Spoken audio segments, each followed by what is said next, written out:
పిఠాపురం ప్రజానీకానికి శిరస్సు వచ్చి నమస్కరిస్తున్నాం.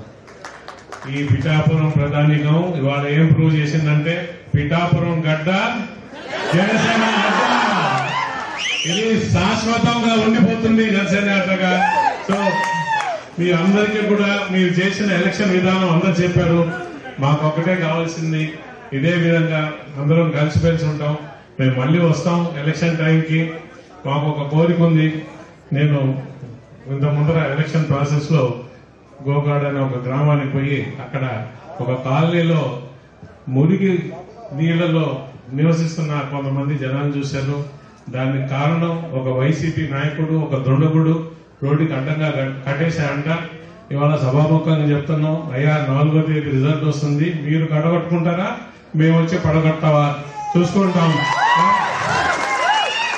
అక్కడి నుంచే మనం విప్లవం మొదలు పెడతాం, పిఠాపురానికి మంచి రోజులు తెస్తాం.